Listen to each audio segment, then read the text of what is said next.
Thank you very much for joining us on this edition of Spectrum, coming to you live on Radio 1 FM 90.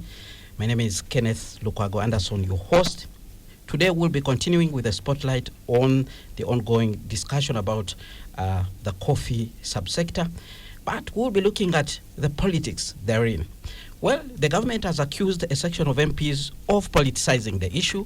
We have also heard from President Yoweri Museveni, who has actually said that there are some elements who are hijacking this matter, and if they are not very careful, they might have to publish their names and link them to some external forces who could be fueling this ongoing discussion. Inside Parliament, you had in our news there, the government chief whip, Hamson Obua, actually telling members of Parliament to stick to the rules when handling this particular matter. So, are we seeing politics in the ongoing discussion? Is Parliament handling this matter within the stipulated rules? I have people here who can help us to understand some of those issues, but we also appreciate your views. Do share with us as the discussion progresses here in studio using the WhatsApp line, which is 0703 090 090. My guest this evening, Mr. Timothy Chimonges, Associate Director, Parliamentary Watch. Parliamentary Watch is an organization that strictly follows what's happening in Parliament, and from time to time they report on it. And he's also from the Center for Policy Analysis, CEPA. Good evening, Mr. Chimonges. Thank you very much for joining us. Thank you, Kenneth. Good evening to our listeners. Good to be here. Mr. Eliakim Atumanya, he's a lawyer and political commentator. He has his political interests somewhere in Western Uganda, but he comes from a district known as Intungamo, where a coffee factory is actually being constructed. There are people who have also been talking about that particular coffee factory. Good evening, and thank you very much for joining us, Eliakim. Good evening, dear listeners, and thank you, Kenneth, for hosting us. Right, we expect another third guest to join us. When he arrives here, I will introduce him and allow him to submit on this particular topic. Chimonges, let's begin with you. Your organization, the Parliamentary Watch, follows closely what is happening in Parliament, and we have this situation where the coffee debate is going on. We are hearing talk about the matter being politicized. We are hearing MPs who are calling for the apology from the Speaker, and all matter of things going on around. Have you cited any politics in this particular matter, or are you happy with how this matter is being handled? So thank you so much. Definitely there is politics, and it's what it's speaking more than the substantive issues that we should be looking at. But of course, broadly speaking, my perspective on rationalization is that this is not a Ugandan decision. It's a World Bank IMF push for Uganda to take a specific direction.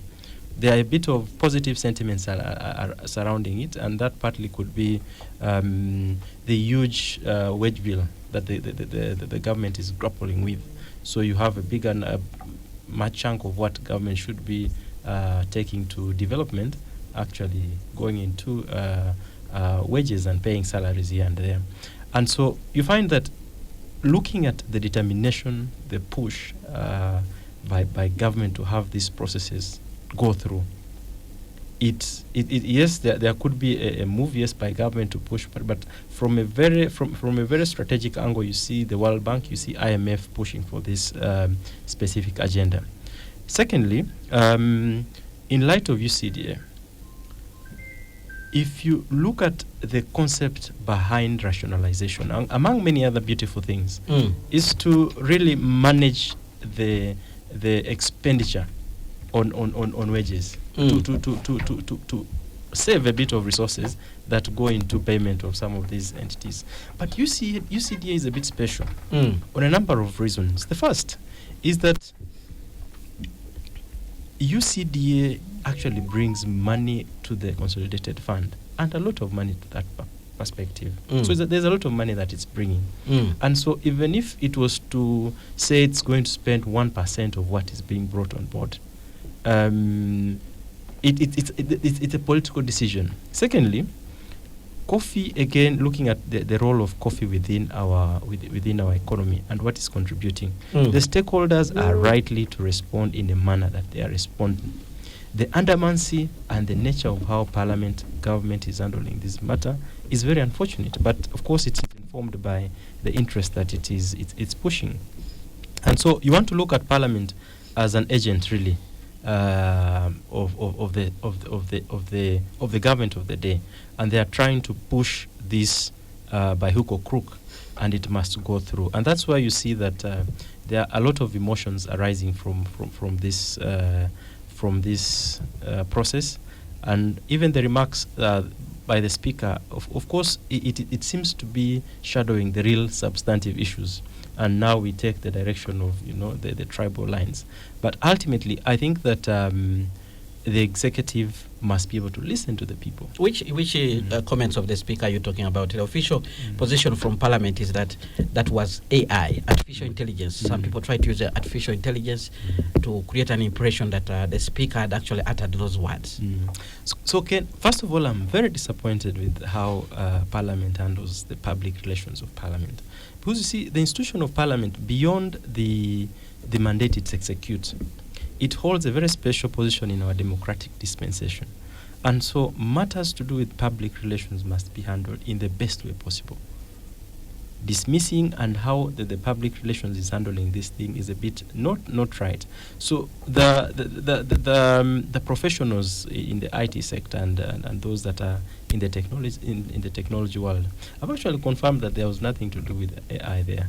And that was the voice, and those were sentiments of the speaker. All right. And so I think that it's just fair that the speaker comes out very clearly, tenders an apology. You saw the Chief Justice previously went to Mengo. I mean, what will stop the speaker from taking the same direction? All right. Let's hear from Eliakim. You've been following this matter closely and passionate about it. I've been seeing your comments on social media. Your take on it: politics or ideal fight for coffee? Thank you very much, Kenneth, and dear listeners. In my opinion, it's both politics and, of course, interest for coffee.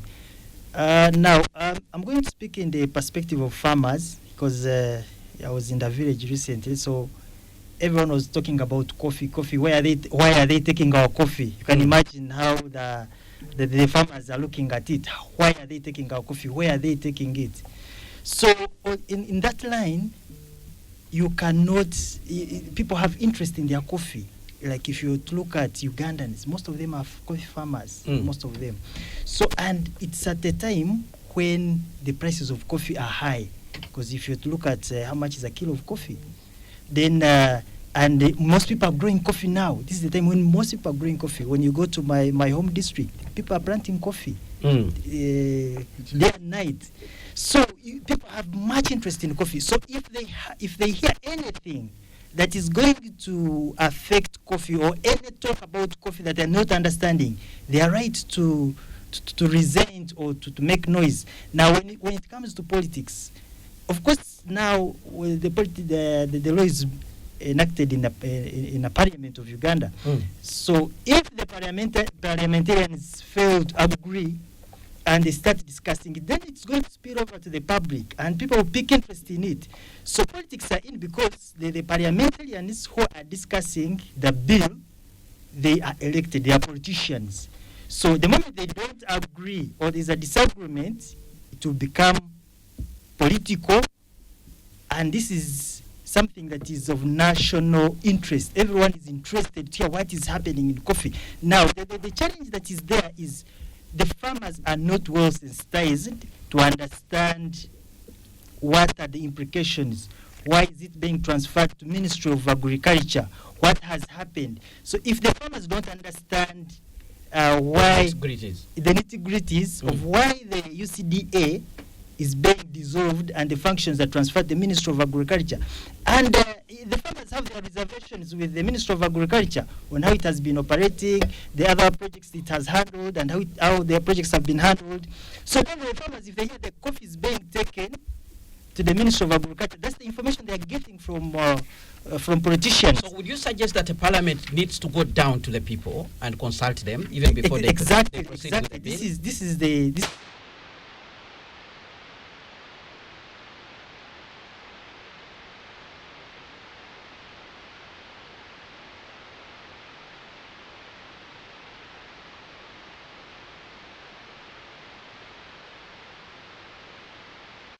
going to do with our coffee. So if they don't do consultation and also to speak the truth. You see now where the problem is. Of course, now when His Excellency is interested in the issue, most of the politicians, I must say, especially the NRM MPs, who will hold back, will not give their honest opinions. They will not. Because I thought that's the time they will be pushing. Exactly. That's what everyone is expecting them to say. If I'm NRM and the president has come up with an issue or a policy, it should be discussed. People should raise issues of what the concerns of the citizens. What are the people saying from my constituents? Instead of following what the president has said, and of course letters and all that. So people fear to criticize. People fear to come out and say, because there will be branded opposition, there will be branded all sorts of things, which is really, really not good for. And indeed, the president has summoned the NRM caucus. Yes. Friday. Now, I think this is the time that citizens should tell their member of parliament the truth. Before even they go for caucus, they should go to media houses and get concerns from the people. They should go to the communities and make those consultations. They should hear from religious leaders.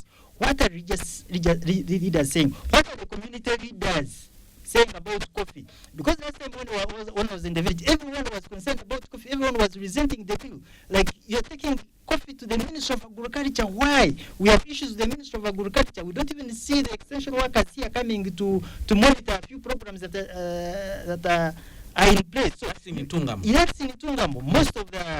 Most of the citizens, like even when you make a random survey in most of the areas, so it's not. And most people are thinking that this is a Buganda issue. It's not. It's a national issue. Even when you go to Gura, I'm thinking they are coffee farmers. You go to even coffee dealers. All region areas. Now, for exporters, surprisingly, I think for them they wouldn't mind. They wouldn't mind wherever it falls. Maybe it can help them. Their interest is, do we have the quality of coffee? But for farmers, I think for farmers, they need to understand what the implications if this coffee thing is taken to the Ministry of Agriculture. If it is a department in the Ministry of Agriculture, what does how are they going to benefit? Now the challenge is what I gathered from the communities. The challenge is what their fears are the bureaucracy of the ministries. Like, for example, if it's under UCDA, it's easier to approach the stakeholders and your issues are ironed out. But with the Ministry of Agriculture, because it's a bureaucracy, we have minister, we have permanent secretary, we have a head of department. Even the head of department will not take a decision without consulting the minister, or we have state minister, or the permanent secretary. So those bureaucracies. And when you have to look at, and also people don't understand the National Coffee Act. If you have to look at the National Coffee Act, it's well structured. If you look at them, at the provisions under the National Coffee Act, they are well structured in the sense that all those line ministries, they are represented. If you have to look at the board, the composition of the board, we have the chairperson, we have a representative from Ministry of Finance. They're all in UCDA. Yes, and the board of UCDA, according to the National Coffee Act, the composition, there's a chairperson, there's a representative from Ministry of Finance, a representative from Ministry of Trade, there's a representative from Ministry of Agriculture, a representative from the coffee farmers, they have a representative, the processors, they have a representative, the exporters, the farmers, they all have a representative on the board. And also, of course, the managing director. So now that means when a stakeholders body. All the stakeholders, they are coffee actors, they are all on the board. Yes, they are all represented on the board. All right. Now that one, it's easier if you have any issue as a farmer to have it addressed under the board, as opposed to the ministry. ministry. When it's got the ministry, I don't know what is happening. Whether they're also going to have that composition where all at the ministry, we are told there is going to be a commissioner who will be in charge of coffee issues, and the commissioner will be reporting to the permanent secretary. Permanent secretary, of course. Exactly. Now you see, that's what people are worried about. Okay. That kind of bureaucracy, the chain that they will have to go through to reach the minister and other stakeholders. All right, let's hear from our third guest, Mr. Isaac Kayonde, political and policy analyst. He comes from the NRM party. Are you one of those people who are saying what the president has said is the truth, like Mr. Eliakim has been saying? But also tell us, have you seen any politics? Do you think there's anybody there who wants to capitalize on this particular coffee debate? Thank you very much, and good evening, viewers. You know, you asked a question whether I am those people who chant the president's praises. But even in his support, I'm sure I have my own brain. I make assessment. If I choose to support him on something, I have formed an opinion and I feel it's right. Granted. Now, granted. First, I want to apologize for coming late, but... you were on time. I was, huh? Yeah. Okay. Two things that I have seen in this coffee debate is that people who are for or against have missed the history. How did we get here in the first place? You know, I listened to that debate in Parliament, and I can honestly assure you, after reading the president's letters, which were well articulated, he gave his reasons. We had two sides: those who were arguing on the emotional aspect of coffee, and those who were arguing on the rational side that the president has said. Now, you had things like MPs like Geoffrey Rutaya. What was his contribution that day? To be very specific, let me quote him. He said, you, Anita Among, do you know what you're doing? You know what you're doing. You're cursing your children. You are... this coffee is what raised us. You get? That was his argument. That's what he was presenting on the floor, right? We are debating with that. Nothing wrong. I'm saying that is an emotional argument if you do not understand what is in the UCDA Act. That there were two sides. There were people like Seungu who came and said they want to impoverish us. You get? Keep us poor. But not understanding the roles of UCDA. What was UCDA doing? Let me give you an example of the argument from the other side. The other argument from the other side, the government side, was we are trying to streamline government operations, right? The question is, when you say the government says they're trying to streamline, people, in line with the argument given by Seung, yes, the question would be, why would you want to streamline something that is already working well? Listen, because the stakeholders are telling you UCDA has been good to us. Listen, who created UCDA? The government of Uganda. Well, it doesn't matter. Let me explain. Today, you create it on behalf of the people of Uganda. Absolutely. They created it because they wanted to streamline government in the first place. They broke down what we used to have then as Uganda Coffee Marketing Board, right? It was disbanded in about 91, and then they created this coffee UCDA.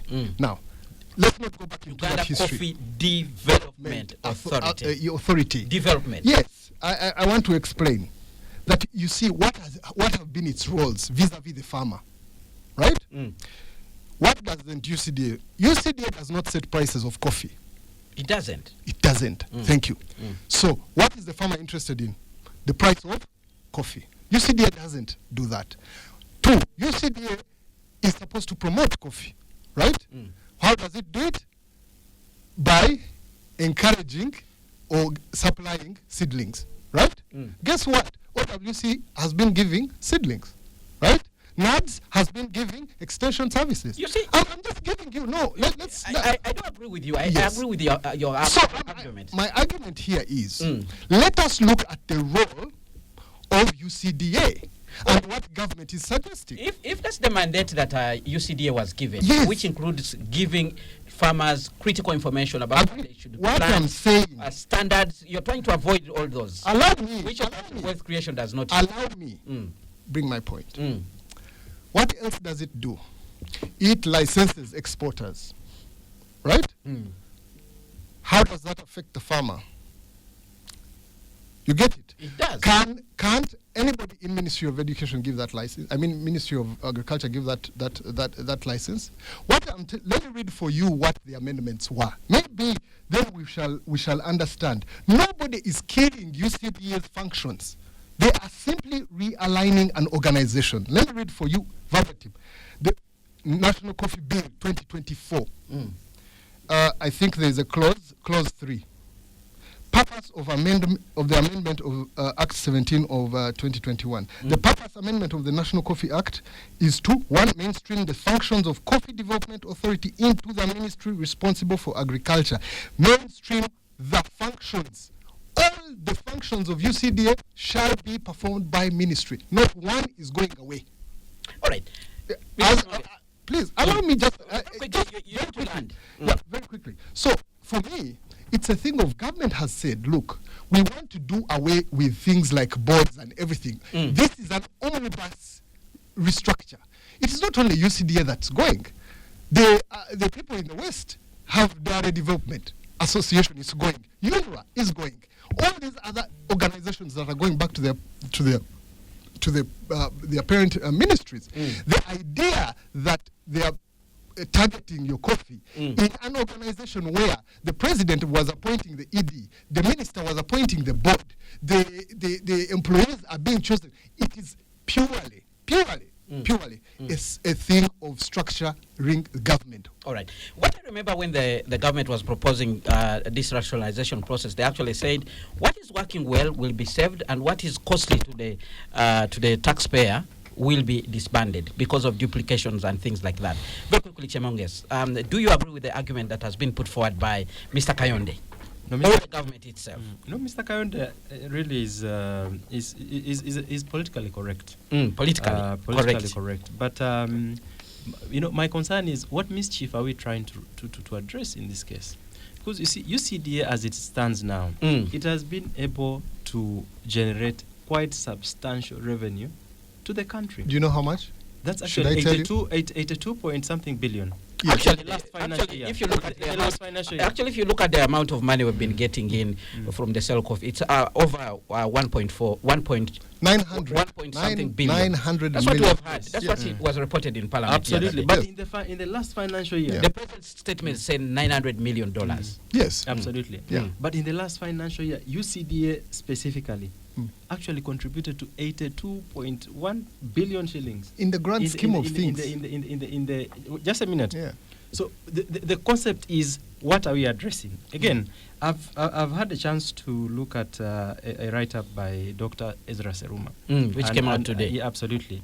And Dr. Ezra Seruma gives a bit of a perspective of how UCDA came in place and the sort of mechanism they had in mind when they were establishing this institution, and actually how it would self-finance itself. It was supposed to be a self-accounting body. Absolutely. And it actually did that for some time. And that they had created a sort of system they call chess, where they would at least get 1% of the total exports to manage their administration. Subsequently, of course, there was a bit of an issue, and then they increased to 2%, despite the increase in coffee production in the country. So they were then told that became a sending problem. the money to the consolidated Absolutely. fund. Ministry of Finance took it over. Now, subsequently, it became a political issue. But as it stands now, the biggest concern we are addressing is Ministry of Finance, or most of these ministries, they have a lot of problems. We are adding actually additional roles instead of addressing the issues that some of these ministries. Yesterday, I had the former Minister of Agriculture, Victoria Sekitoleko, who was actually in place when UCDA was actually formed. She actually talked about that bureaucracy that you are highlighting, that the Minister of Agriculture has so many entities. They are dealing with tsetse flies, they are dealing with ticks and all the manner of things. And the coffee is going to disappear under the same ministry. That's was her argument yesterday. Absolutely. I also come from a coffee area, and some of the biggest challenges, even just getting a certificate from Ministry of Agriculture, is a big time challenge. The bureaucracy, the challenges that the ministry is facing, it can only downdraw. But also, more importantly, for me, really is to look at the politics of this thing, because at the end of the day, it's politics that is taking us down all this discussion. Can I also just jump in there? Yes, very quickly before we go for a break. Yes, you know, the argument that government is dysfunctional, that hence we should not take or ministries should not handle this, is also flawed and vindictive of the government that the people gave the mandate to run it. Let me give you an example. Ministry of Internal Affairs. It's a fair assessment. Okay, yes, and I agree with not it. Vindication. Yes, what I'm saying. The government has been given the mandate to run this country. There are institutions. Let me give you another one. Ministry of Internal Affairs, immigration, collects money, passports, everything, right? It is under the Ministry of Internal Affairs. It is the department under the Ministry of Internal Affairs, right? Police is under the Ministry of Internal Affairs. They all have acts, but they are all under the Ministry of Internal Affairs. Look here. By this UCDA standing within the directorate of coffee. We assume, I'm just assuming, they go and they become the directorate of coffee. How will that take away their aspect of collecting 2% of coffee exports? Right, Spectrum on Radio 1 FM 90. We actually need to go for a break. When we return from the break, I'll bring in Eliakim to share his view on that particular issue. But we'll also need to move on and look at the other aspects. Some people are saying if it's cost cutting, like the president has said, are there no other bigger places that he needs to touch, including his residency, his office, and the numerous appointments that he keeps on making? Stay tuned to Radio 1 FM 90. We continue after this break. Oh my God. Well, thank you so much for staying with us on Spectrum, live on Radio 1 FM 90. We are looking at the politics around the ongoing coffee debate and how Parliament is handling this matter. I'm speaking to Mr. Timothy Chimonges, Associate Director, Parliamentary Watch and the Center for Policy Analysis, Mr. Isaac Kayonde, Political Analyst and member of the NRM Party, and the lawyer Eliakim Atumanya, who is also a political commentator. Keep your comments coming via the WhatsApp line 0703 090 090. Eliakim, you wanted to jump in? Yes, thank you very much. Now, my friend commented about the Ministry of Internal Affairs and other and Immigration and Department. Immigration Department. Now, now that one should be even bring us to the point why are people worried about the Ministry of Agriculture? That means they have not delivered to people's satisfaction. Because if you find people are worried about the Ministry of Agriculture taking over the functions of UCDA, that means the Ministry of Agriculture has not functioned well. Now, there's a time when we had COVID here, and people were going out to buy beans and what, and people were saying, we have Ministry of Agriculture.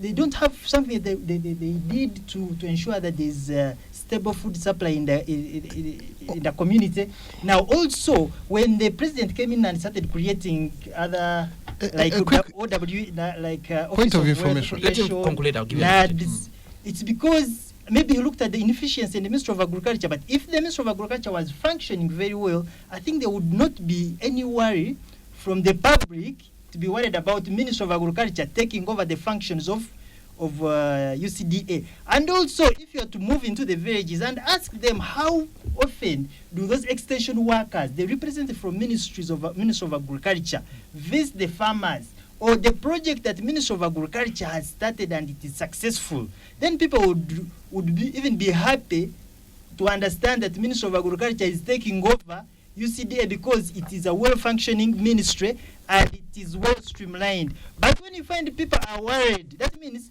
they understand that the Ministry of Agriculture is maybe burdened, it has a lot of work that it's dealing with, or it is not well funded, that's why they're not functioning. And also to understand that the Ministry of Agriculture is handling so many things. We have fisheries under Ministry of Agriculture, we have these other cash crops that are under Ministry of Agriculture. So when you bring coffee, and most people are interested in coffee, and people have started taking interest in coffee, and you put it under Ministry of Agriculture, there is a possibility that it's going to be swallowed up in there, because the Ministry of Agriculture will be handling other major activities in their thinking. Maybe this is the major activity that we are handling as the Ministry of Agriculture. So if the coffee is a department, and they have to go through the bureaucracy like any other ministry because they have their own mandate on how they function.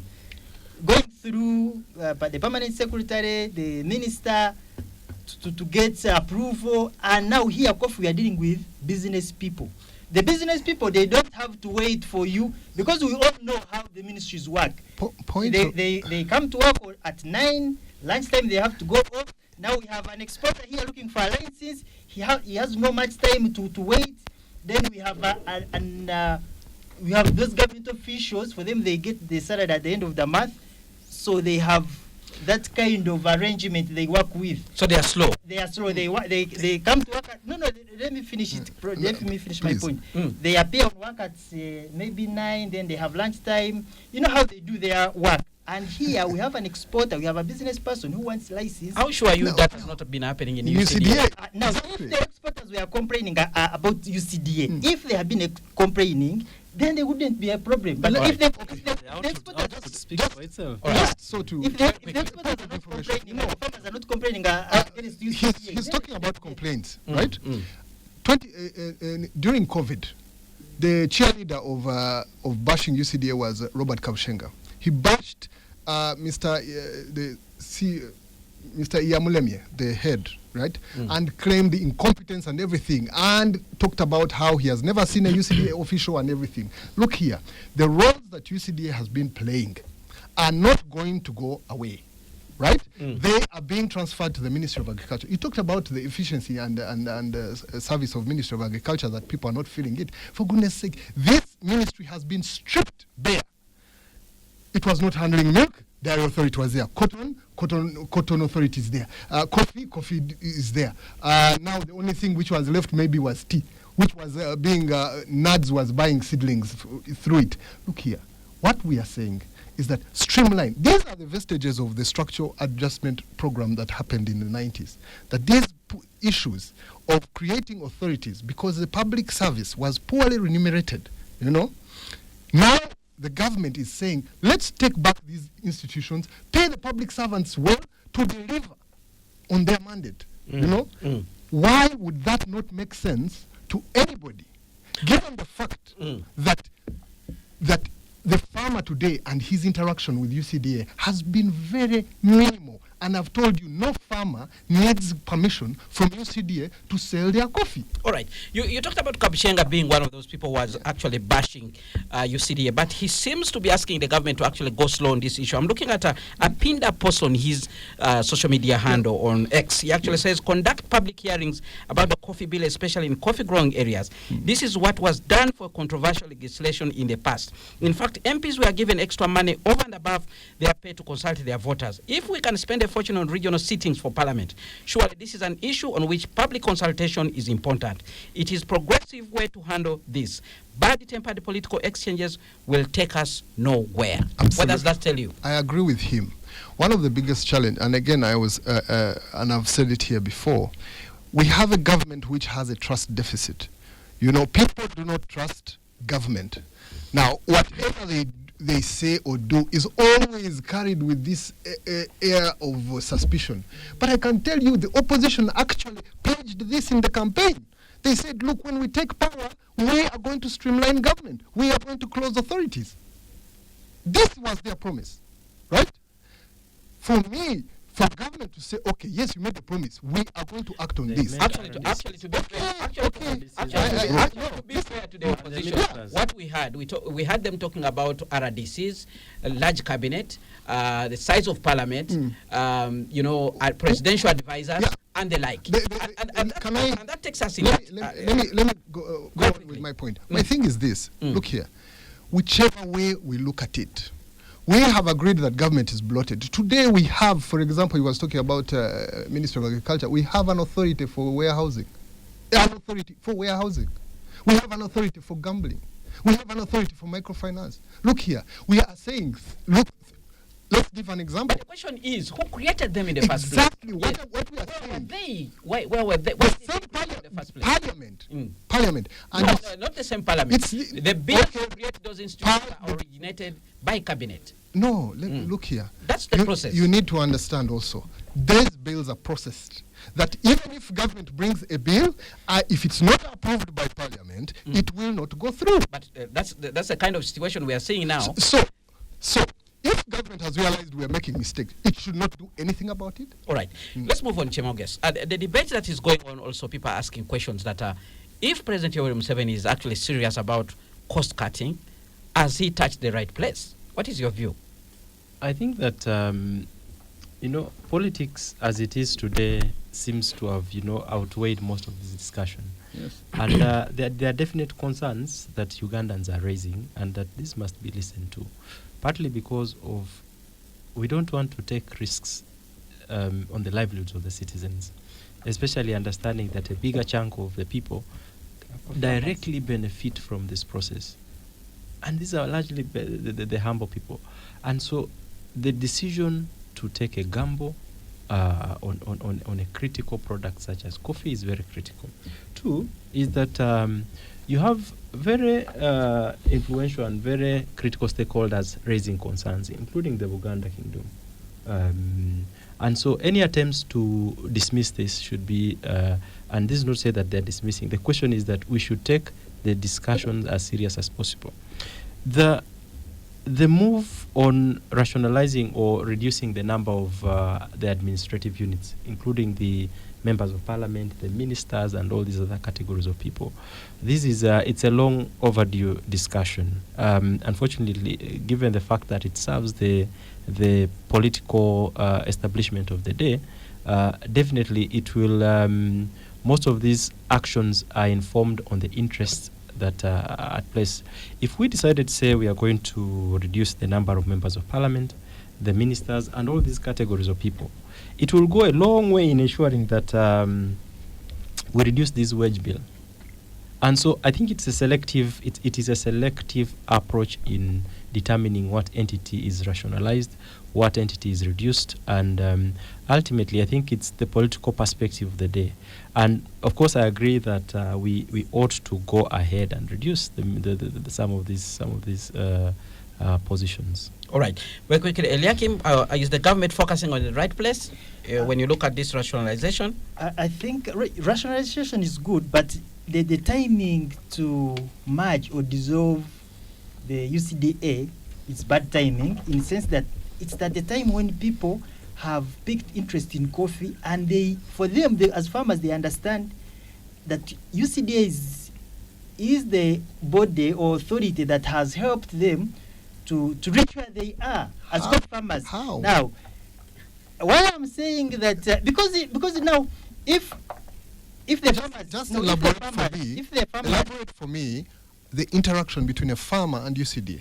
Now, if the farmers and how specialized that function is. If in my understanding, if I know that as a farmer, the regulatory body of coffee is UCDA, the one that is in charge of managing the quality of coffee, marketing, getting all the things. If it's UCDA, that means the credit will be given to UCDA. Now, you can also tell us what Ministry of Agriculture has done that will be proud of, that if the functions of UCDA are transferred to the Ministry of Agriculture, they will benefit. Now, if we are talking about cutting costs and expenditure of the government, look at corruption.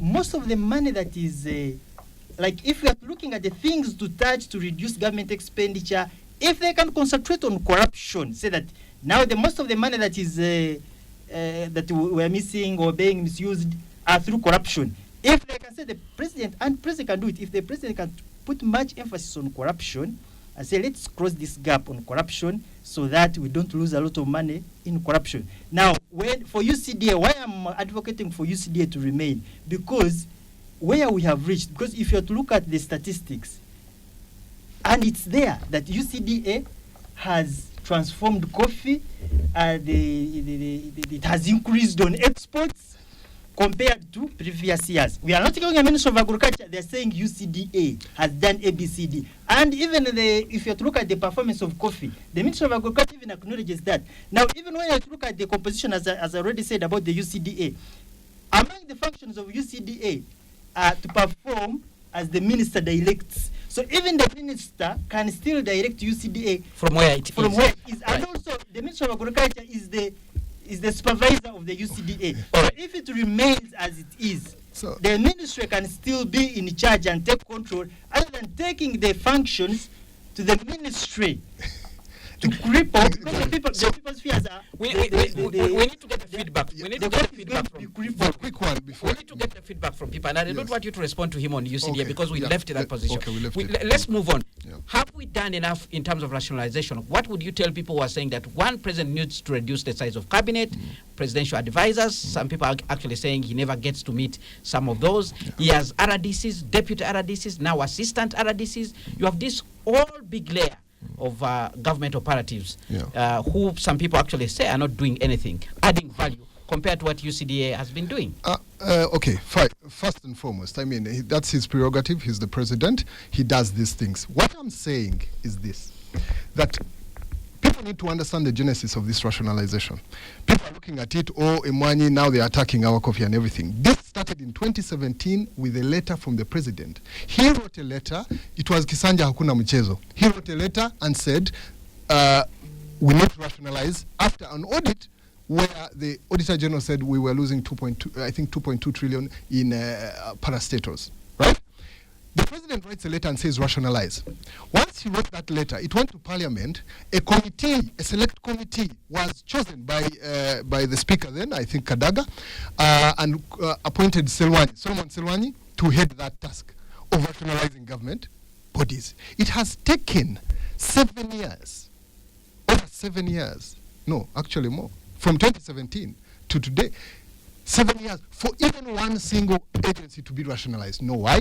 Because they were all creations of acts of parliament, and the interests of the bodies of the interests of the parastatals were being highlighted and were being protected by the MPs. Not really. I actually think the issue of actually rationalizing government was kick-started from cabinet. There was a cabinet subcommittee put in place, headed by the Minister of Public Service, to study and propose which ones should be rationalized. It can't be Parliament that this. No, listen, and I've told you, in Kisanja Hakuna Mchezo, the president wrote, and I've told you, Solomon Selwani, you can Google that, you can find it there. What I'm saying is that the process took so long that even them, the last year or this year, they brought a bill, 40-something institutions. Do you know how many were agreed to? Only 4. That's when the president called the commission.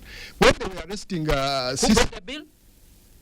The bill was brought by government to rationalize these institutions. Yeah. And they over 40. And only 4 were passed.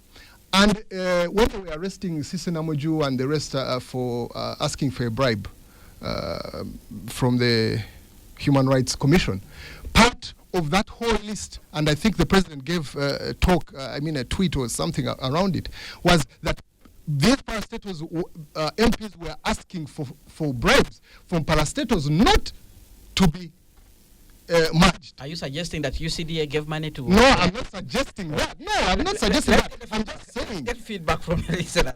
We have comments that are coming in from the WhatsApp line. I'll try to read them very quickly because there are many. Good evening, Radio 1. Thanks for the show. I wish to correct the impression by one of the panelists that UCDA is bringing in a lot of money to the country. UCDA has no farm, doesn't grow coffee. It's actually farmers who are bringing in the money. Thank you. The Bagisu have a simple solution to this. When Idi Amin tried to control coffee, the Bagisu just smuggled the coffee to Kenya, which was offering better prices. If a government cannot protect you, protect yourself. That is Kauka listening in from Mukono. Coffee war, it's all about 1, revenge to Uganda for voting NUP overwhelmingly. 2, just like a revenge on Rwezururu in 2016 by allegedly killing even children. 2, the district farm institutes are no more since they were grabbed. E.g., Rugona Stock Farm in Bunyaruguru, in Bunyangabo, was grabbed by 2 current agriculture ministers. It is so pathetic for Minister, that particular minister is not here to defend himself. And then we have another comment. Good evening, Kenneth. George from Bunga. All what is happening today is self-made by government as citizens entrust them to make decisions on behalf of the state. But in later stage, it's found the decisions are bad motive and eventually it has reached that level where the citizens question the decision made by the president. Maif is the bastard child of this government. The army should take over these authorities for them to be more efficient. Salaries in the army are very small, yet the army will always be most efficient. We have another comment. Rationalizing UCDA is selective amnesia. It is hypocrisy of the highest order. Thanks, Kenneth, for the discussion. My take on my take on this coffee debate is coffee is a delicate commodity and does not have to go through the bureaucratic line of the ministry. The government, if the government wanted to minimize expenses for boards, etc., they can still do it by reducing or cutting the current costs for those boards, but don't affect a performing sector like coffee, which is private sector led. Then we have another comment. Look at how long Maif takes to procure FMD vaccine. Then you will realize the inefficiencies in the government. That's a comment coming in from Emmanuel. The president has been wrong about key issues about coffee. His decision to give Pineti not only about health, but also about coffee is what makes people uneasy about this one special person who benefits from all these decisions. Giving 30 billion to people with no track record on coffee was irresponsible. If he wants to streamline, let me suggest he streamlines to save us a ton of money. Get a government out of providing transport for civil and public servants, help them acquire their private vehicles, give them a fuel and service allowance, and you will save Uganda shillings 2 trillion per year. Eliminate corruption, which loses taxpayers $5.4 million every day. That is 2 trillion shillings per year. That's enough money to pay all civil servants a living wage and leave UCDA where it is. That's John in Nakawa. Another comment, Parliament should stop creating acts for new institutions. It will be easier to rationalize. Well, those are the comments that are coming in. We need actually to wrap up this discussion because time is not on our side. I'll come to you, Mr. Kayonde, for your parting shots.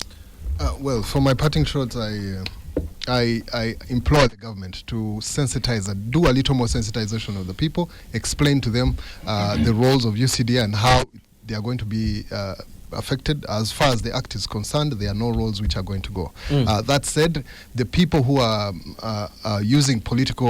trying to use this for political gain, unfortunately, it will not work because the truth eventually will come where people will know that UCDA's roles have not been that drastic for the farmer. And by taking it to the ministry, it might get them the efficiency that they need. We have a comment coming in from Damon Wamara, who actually writes and says, "Hi Kenneth, my contribution to the topic is this: the Bedouin monarchy has learnt nothing and forgotten nothing.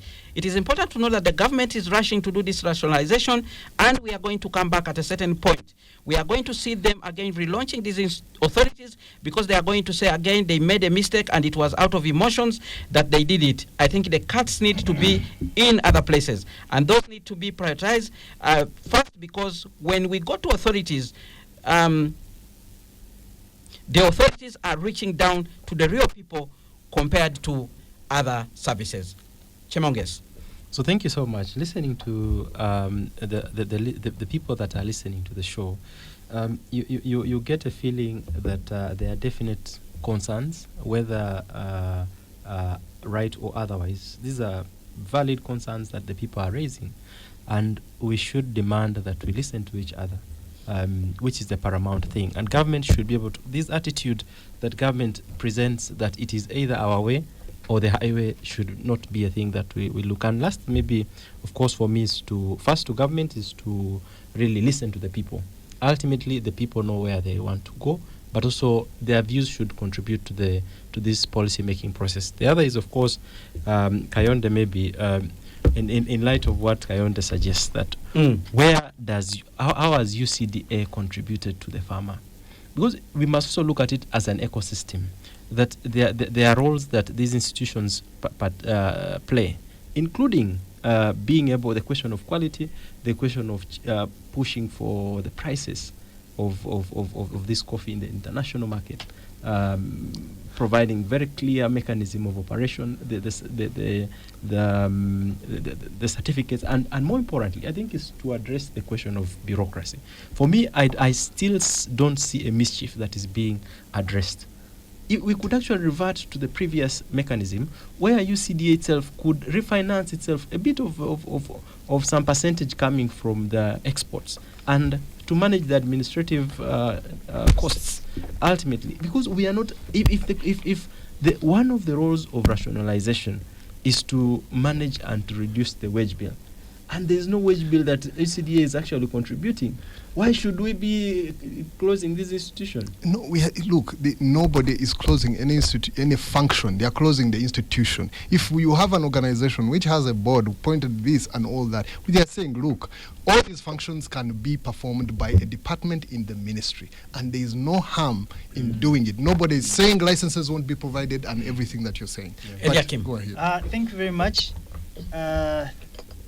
We all agree or understand that the Ministry of Agriculture is burdened. It has a lot of work that it's doing. So adding its burden, it's doing the ministry injustice. So we should leave Ministry of Agriculture to handle whatever activities they're handling, and we leave the Uganda Coffee Development Board, Uganda Coffee Development Authority, also to manage its function. And we appreciate the National Coffee Act, which is in place with all its structures and how it is functioning. Because when I was reading through the National Coffee Act, there is a mandate for UCDA to arbitrate farmers, coffee processors, exporters. So if there is any issue or dispute, they can be mediated, Then if they have a problem with the UCDA, they can choose an arbitrator to manage them.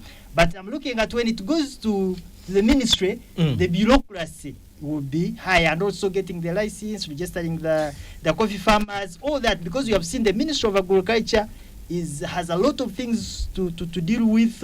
So adding it, the functions of the UCDA, it's adding it a burden. And we see people are excited and have picked interest in coffee, so we should not demoralize Ugandans from growing more coffee. We should actually encourage them, and we sensitize them. And I call upon religious leaders, community leaders, and politicians to encourage farmers to grow coffee, and you give them hope that their coffee is going to remain with their coffee. We are going to fight for their rights to make sure that they go through the right channels to get benefit out of coffee. 5 seconds. So my call is also to Coffee was grown before UCDA. Coffee will be grown after UCDA. This edition of Spectrum comes to an end. Tomorrow, same time, we'll have another topic of discussion.